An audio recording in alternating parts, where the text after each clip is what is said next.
perhaps the only Grand Prix motor race in the world to involve the use of a Unigate milk float as a rescue vehicle, the Greenpower Marathon is a unique and powerful demonstration of the skills, determination, competitiveness and pure ingenuity of secondary school pupils from across the UK. Although it is about staying the distance and ultimately about winning, most of all it is about combining theoretical and practical engineering with youthful enthusiasm.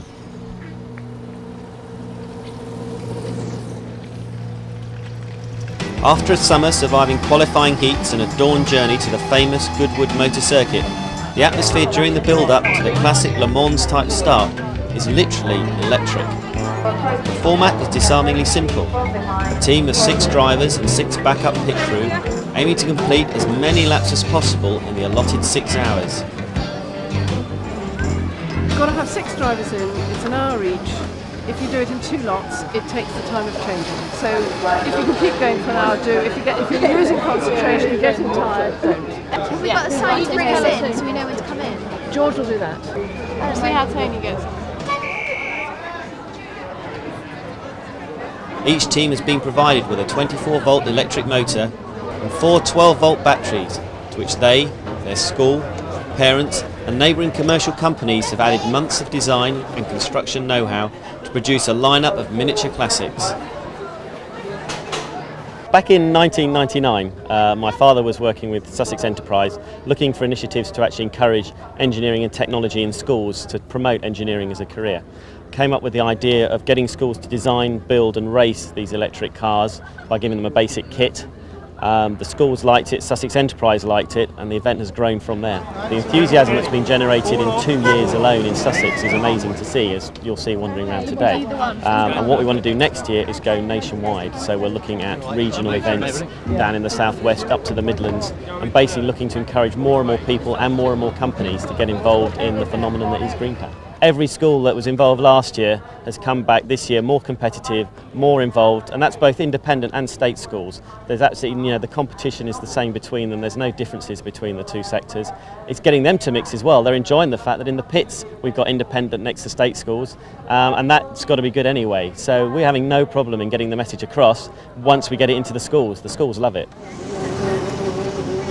The race cars, some built from scrap lawnmowers and discarded motorbikes, others of a revolutionary laminated wood design, are now part of a national plan to stimulate interest in both the theoretical and practical aspects of a career in engineering.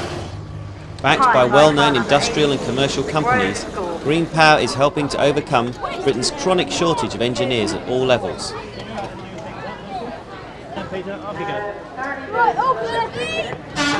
It is coordinated with the assistance of the government-backed Campaign to Promote Engineering.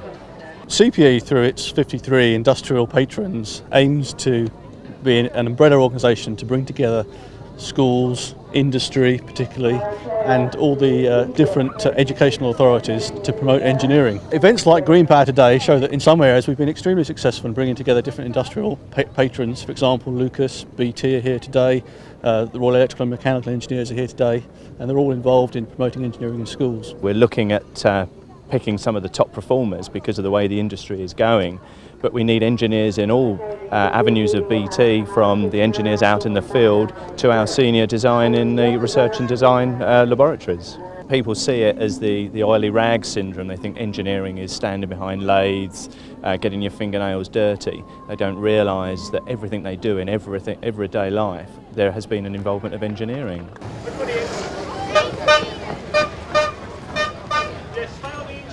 Other major sponsors such as TRW Lucas, who provided the batteries, the Daily Telegraph and the Sussex-based Fracmo, makers of the car's motors, all believe the concept will work for the pupils, the sponsoring companies and the UK as a whole.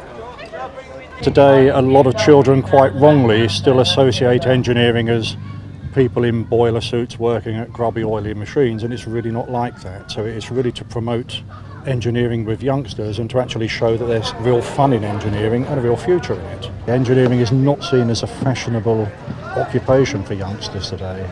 Unfortunately, everybody wants to be an IT expert at the moment. We help the schools in as much we invite them to come to our factory, to have a look around and ask questions of our engineers as to not only how we're making the motors for their particular vehicles that they're driving, but general engineering questions.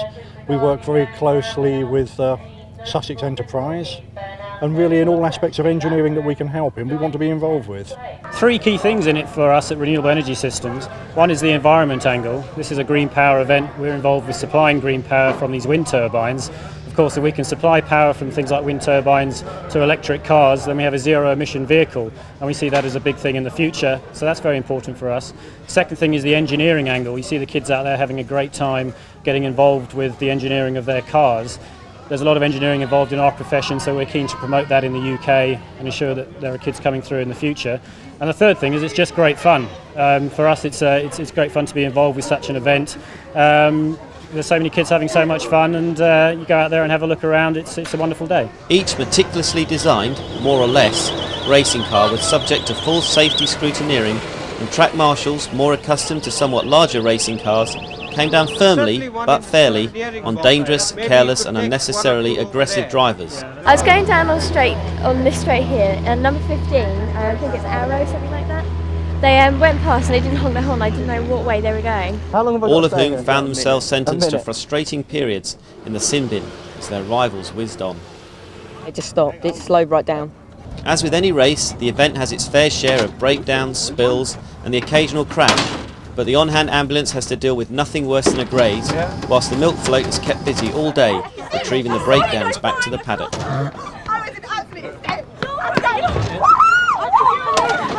There were two cars in front of me and I was going too fast and I thought I was going to go into them. So I veered off and I slammed on the brakes and I've broken them. So they've all come off and unbolted and stuff, and I just went flying into there. As the race wears on, supporters hoarse from cheering turn to the quieter pleasures of this rare, sunny autumn day out. But for the teachers, parents and pupils immersed in the ever-changing race, this is unfortunately not an option.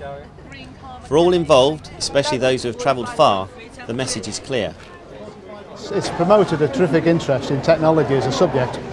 A long time ago, technology was regarded as woodwork and metalwork. It isn't any longer. It's electrical engineering, it's mechanics. It really has made a very, very big difference to what we do in school. It encourages our students, actually, quite a lot of our students, we do A-level, they go on to take technology courses or to take engineering courses at university, or even go on to become technology teachers. We're awfully disappointed because we won in July the UK Challenge. We completely rebuilt a vehicle which was 50% more efficient at least. It ran perfectly for 3 hours in my school the other day. We've come all the way down here and we've been dogged by technical problems. So we're not doing very well at all, I'm afraid. We spent most time in the paddock. This is just one of those things, we can't win them all. The pits are a fitting tribute to the primary aim of Greenpower, to bring technology to life for all secondary school pupils, as children from all sectors of the education system rub shoulders and offer each other support. The Malvern Engineers team is no exception. That the things they do really, really well are often associated with a dyslexic ability. In fact, they can problem solve in their head, they can image, they can see things in dimensions. Problem solving is a real challenge to somebody who's acquired the label dyslexic very often. That's very often the way in which they learn. Not being told what to do or follow the steps. It's like, here's your problem, solve it. So the Greenpower 2000 was a perfect challenge for the group of kids I'm working with, because that's exactly how they work, it's how they like to work, and it's how they shine. Well, it's doing so many things. I mean, obviously the obvious things like learning about building a car, the tools, the processes, the design, but we've made it a full project. I mean, they've become a really good team of kids. We've designed the logos, we've designed the car, we've worked with experts who know what they can do. We've pulled in people who've got the skills and we've watched them.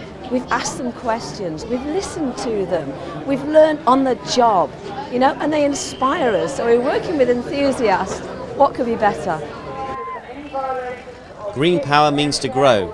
Already there are plans to spread the concept nationwide through 2001. Sussex Enterprise, the original sponsors, are in no doubt as to the merits of this goal. It really is intended to get the interest of children at school. The earlier we can get the kids interested in engineering, the better chance we have of them going on to a career in engineering. From the engineering companies, a great deal of support because they have a skill shortage. and they don't know quite how to address it down at schools level. So the engineering companies are being very supportive. And it is, of course, aimed at getting them staff in the years to come. The British seem to think that engineering is not on a profession. The Germans and the French certainly do. But we are getting there slowly, in that there is a huge amount of interest in the schools. And the take-up of the careers for technology in the following years is quite significant. As further proof of Greenpower's ambitious goals, an affordable, scaled-down kit car, the Goblin, has been designed to whet the technology appetites of the UK's 23,000 primary schools. Just take it easy, don't race it. Together with the Science and Technology Regional Organisation and neighbourhood engineers, the first trial project has proved very successful. Primary teachers historically have very little background in science, technology or engineering, and so they need support of an engineer. Now what we're doing in East Sussex and in Hastings in particular is to work with the neighbourhood engineer who comes in and works directly with the class teacher. The class teacher of course knows exactly what's been delivered as far as national curriculum is concerned, but the engineer has the expertise which the teacher needs. The teacher learns, and also the engineer gains as well, because if you can talk to children, that improves your presentation skills, your communication skills, and continue professional development. We've already piloted young engineers clubs in the primary school, and that did go national. This is the next step on. 4 Goblins are paraded at Goodwood, and for 3 of them, everything goes well.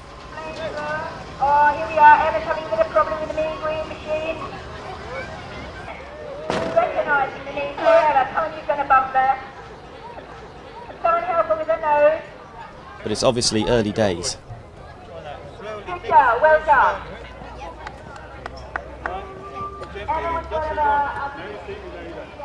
Meanwhile, in the main race, many of the leading cars have survived more than 100 miles of intense competition. The end is drawing close, and the tension is rising.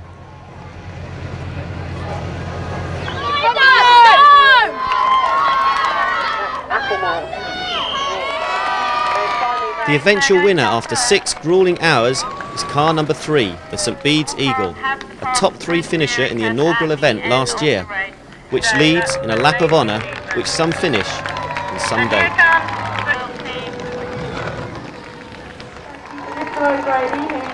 Helped them through their entire race preparation, and I would like to say a big thank you to Mr. O'Grady from the Royal. St Bede's leads a parade of tired but enthusiastic boys and girls up to receive a range of cups, cheques and medals.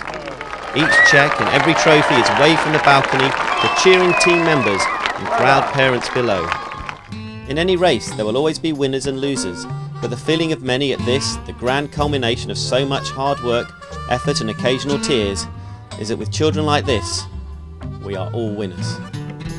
And at the end of the day, a lot of tired children, teachers and parents return home, excitedly planning their campaign and strategy for next year. And at what cost? 0 environmental impact, a fast-growing appreciation of technology and renewable energy, and a total race fuel cost of less than 50 pence to travel over 100 miles. It's the Greenpower ethic, and it's one to be proud of.